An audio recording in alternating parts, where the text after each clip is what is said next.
الحمد لله خالقنا وخالقكم وخالق السماوات والأرض وكل شيء. Alhamdulillah, Allah yang menciptakan kita, menciptakan langit dan bumi, menciptakan segala sesuatu. منهم مبتدأنا وإليه مرجعنا ومصيرنا. Daripada Allah kita datang dan juga kepada Allah kita akan kembali. وتشاركنا وإياكم في قضاء حياة على ظهر الأرض من هذا الجنس المكرم جنس بني آدم. Dan kita memiliki persamaan bahwasanya kita melalui fase kehidupan kita di muka bumi ini sebagai bagian daripada umat manusia, sebuah ras yang dimuliakan oleh Allah Subhanahu wa taala. كل واحد منا مر في تكوين جسده هذا الحاضر الآن بيننا بمرحلة النطفة ثم العلقة ثم المضغة. Setiap kita yang hadir di sini melalui proses daripada ciptaan yang diciptakan oleh Allah kepada kita adalah bermula daripada air mani, kemudian kepada darah, kemudian menjadi segumpal daging. وبعد المضغة تحول جسده إلى هيكل عظمي ثم كسيت العظام لحما ثم نفخ الروح فكان شيئا آخر. Dan setelah gumpalan daging maka menjadi berbentuk sebuah tubuh yang di dalamnya ada tulang, kemudian diliput dengan daging dan kulit di luarnya, dan jadilah manusia yang ditiupkan di dalamnya ruh. ثم خرج من بطن أمه لا يعلم شيئا وجعل له السمع والبصر والفؤاد. Lalu kemudian lahir daripada perut ibunya, tidak mengetahui apapun yang sedang terjadi kepadanya. Allah kasih kepada dia pandangan, Allah kasih kepada dia hati, Allah kasih kepada dia pendengaran. هذه المراحل التي مررنا بها كلنا ومر بها آباؤنا من قبل، من رتبها واختار أن تكون على هذا الوضع وهذا المثال وهذا المنوال؟ Ini adalah fase-fase yang setiap orang dari kita melalui fase-fase tersebut. Maka kita berpikir, siapa gerangan yang mengatur fase-fase ini secara berurutan hingga semua kita pasti akan melaluinya. وبعد أن جعل لنا السمع والأبصار والأفئدة جعل لنا مرحلة طفولة خارجة عن حد التكليف، ثم جعل لنا مرحلة شباب، ثم جعل لنا مرحلة كهولة، ثم جعل مرحلة شيبة وهرم. Allah Subhanahu wa taala setelah memberikan kepada kita di masa kecil pendengaran, penglihatan dan juga hati, berubah kita menjadi makhluk yang menjadi remaja dan memiliki kekuatan. Lalu setelah kita kuat, akan proses itu kembali kepada masa tua, di mana masa itu kita kembali menjadi lemah, dan ini adalah proses yang akan dilalui oleh manusia. ومنا من يخرج من الدنيا في أيام الطفولة، ومنا في أيام الشباب، ومنا في أيام الكهولة، ومنا في أيام الشيبة. Dan di antara orang tersebut yang mengalami masa kanak-kanak, masa dewasa, masa usia matang dan usia tua tersebut, di antara mereka ada yang baru usia kanak-kanak sudah meninggalkan dunia ini, habis umurnya. Ada di antara mereka yang sampai usia dewasa meninggalnya. Ada yang meninggalnya pada usia tanggung, ada lagi yang meninggalnya pada usia lanjut dan sepuh. من الذي رتب كل ذلك ومضينا عليه من أيام أبينا آدم إلى أيامنا هذه لم يتغير شيء من هذا الترتيب. Siapa yang mengatur dan menyusun sedemikian rupa tadi daripada proses yang ditentukan tadi oleh Allah Subhanahu wa taala, mulai daripada zaman Nabi Adam sampai zaman kita sekarang, tidak ada yang berubah daripada ketentuan yang ditentukan oleh Allah pada ketentuannya pada ciptaan manusia itu. أين تقدمات الإنسان وتطوره على مدار القرون؟ لما لم تمس هذه الأشياء الأصيلة الثابتة؟ Di mana gerangan kemajuan berfikir manusia yang berjalan berabad-abad, kenapa mereka tidak sampai kepada pertanyaan siapa gerangan yang mengatur fase-fase yang dilalui oleh manusia ini tatkala mereka hidup di dunia? إذن فحقيقة ما يقبل التغير والتطور هو الوسائل والأسباب والآلات التي يقضي بها الإنسان شيئا من الأغراض في الحياة الدنيا. Dengan kita, kalau kita ingin mengetahui tentang kemajuan, itu adalah kemajuan pada alat, pada teknologi, pada hal-hal yang boleh dijadikan sebagai sebab untuk manusia memerlukan kepada sebab itu, tapi tidak ada satu kemajuan yang boleh merubah ketentuan qada dan qadarnya Allah pada ciptaan manusia pada fasa-fasa yang disebutkan tadi.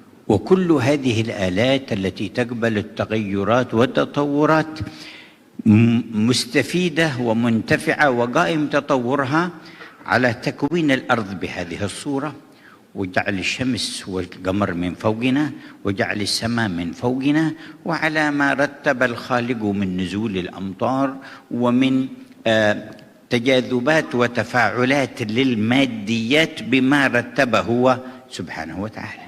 Dan daripada semua alat-alat yang menjadi ukuran kemodernan seseorang dan kemajuan suatu negeri dan suatu bangsa tersebut, tidak yang kita pakai untuk daripada keperluan duniawi kita.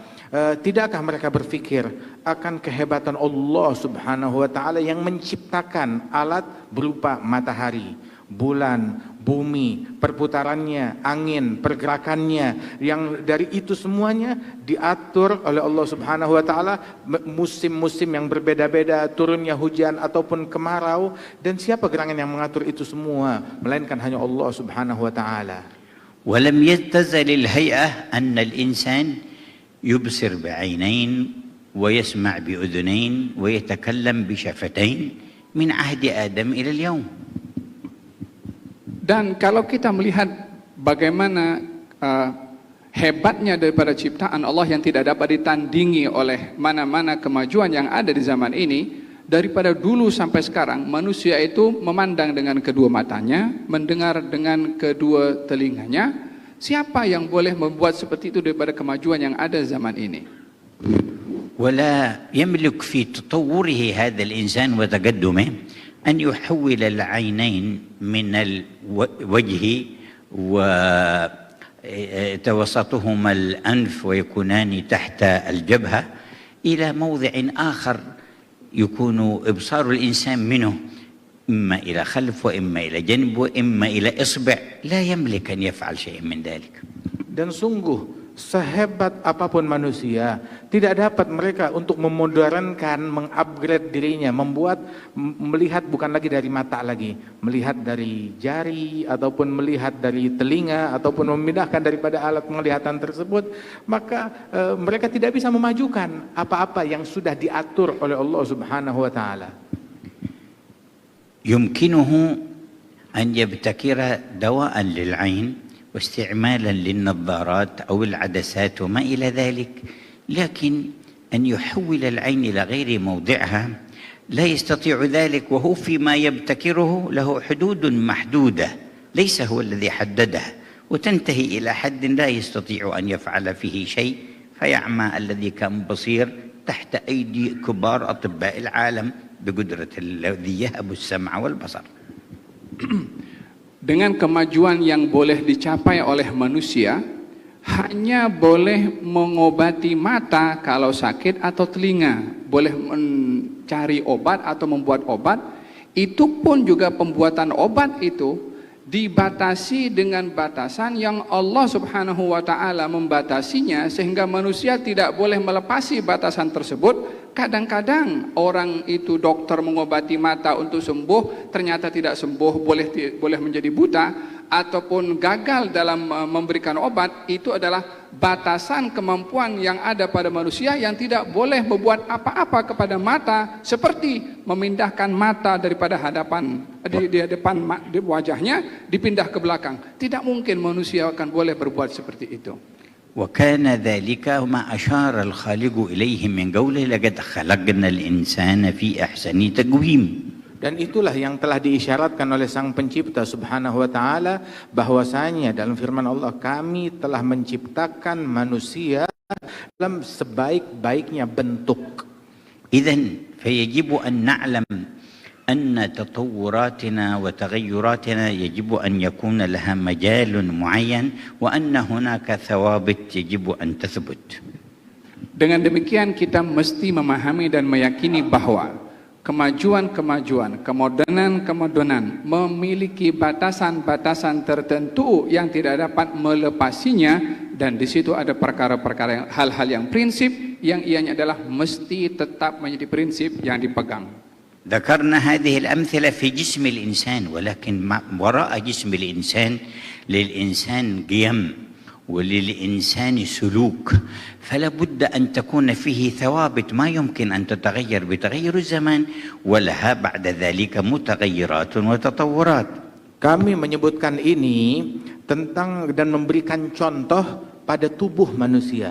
Tetapi manusia bukan sekedar tubuh, ada perangai, ada sifat, ada akhlak, ada perbuatan yang dia lakukan.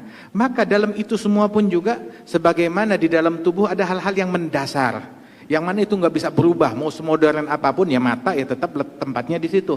Yang melihat, mendengar tetap dari telinga, melihat tetap dari mata, nggak bisa diubah itu semuanya. Maka dalam perangai manusia pun juga ada hal-hal yang mendasar yang tidak bisa diubah dengan dalih atas nama kemajuan atau modernisasi.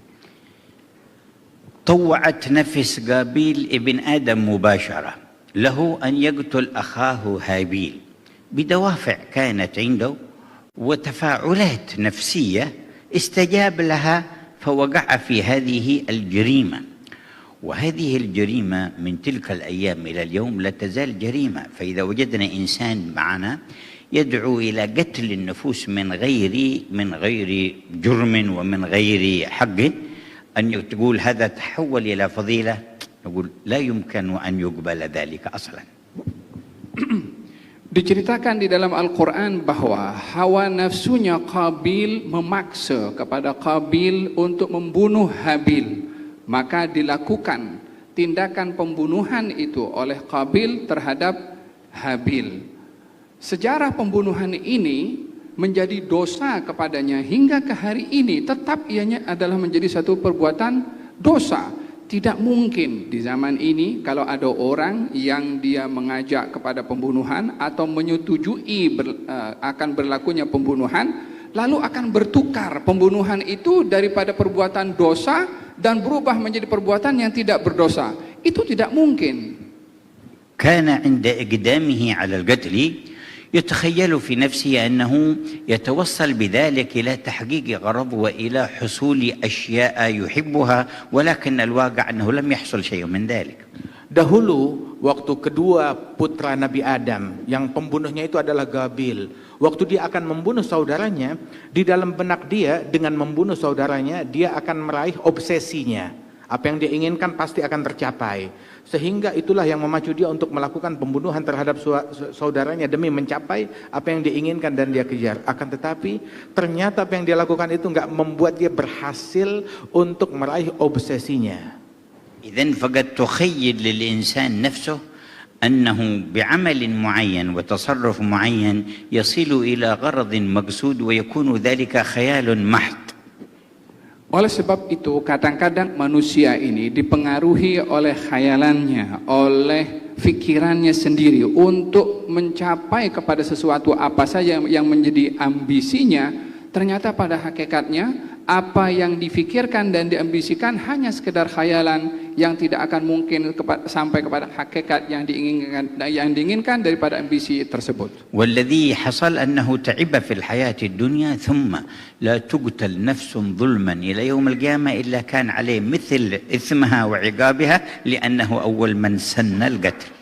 Dan apa yang didapat oleh Qabil sang pembunuh tersebut, obsesinya dia tidak raih, dan yang dia dapat adalah kesusahan dan derita sepanjang hidupnya. Dan setelah itu semua tidak terjadi pembunuhan di muka bumi sampai hari kiamat, melainkan Qabil dia turut menanggung dosanya pula, sebab dia yang mencontohkan kepada umat manusia cara membunuh. إذن في بعض رغبات الإنسان إن تمادى معها وخضع لها تؤدي به إلى شر وضر وهلاك. Dengan demikian kita dapat menyimpulkan bahwa kadang-kadang keinginan manusia itu kalau tidak dikawal, tidak dikontrol, kadang-kadang boleh membawa kepada diri manusia itu sendiri kepada kebinasaan terhadap dirinya karena semata-mata ingin memenuhi keinginannya. فما الميزان الصحيح ليميز الإنسان أن هذه الرغبات نافعة له ومفيدة وأن هذه ضارة عليه؟ Apa gerangan neraca yang benar, yang dengan neraca tersebut seorang manusia dia bisa mengukur kalau suatu hal itu memberikan manfaat atau hal lain memberikan bahaya. Bagaimana cara kita menilai dan mengukurnya dengan neraca yang benar? مباشرة أعطى الله الإنسان سمعا وبصرا وعقلا وإدراكا وأنزل له منهجا من عنده افعل كذا ولا تفعل كذا. Maka Allah Subhanahu wa taala memberikan alat kepada manusia, yaitu pandangan, penglihatan dan akal untuk memahami apa yang diperintah oleh Allah kepadanya, buat ini, jangan buat ini. وبحسن استعمال العقل والسمع والبصر يهتدي الإنسان إلى ما يضره وما لا يضره مع نورانية وحي خالقه وتعاليمه. Bersama dengan menggunakan secara bijak dan baik akal, pandangan mata dan pendengaran, dan bersama itu semua dengan ta'lim dan didikan dari Allah Subhanahu wa taala, maka manusia akan mengetahui apa yang baik baginya dan apa yang buruk. وكان من رحمة الله أن لم يبخل على عباده بهذا المنهاج، فبأول ما خرج آدم إلى الأرض أعطاه الله المنهاج وقال فمن اتبع هداي فلا يضل ولا يشقى. Dan bagian daripada rahmatnya Allah Subhanahu wa taala kepada manusia ini, dianugerahkan oleh Allah Subhanahu wa taala alat-alat untuk memahami seperti mata, penglihatan dan juga akal fikiran untuk memahami, diberikan oleh Allah Subhanahu wa taala bimbingan dan panduan yang bagi mereka mengikuti bimbingan dan panduannya Allah, petunjuknya Allah, maka dia tidak akan mungkin sesat.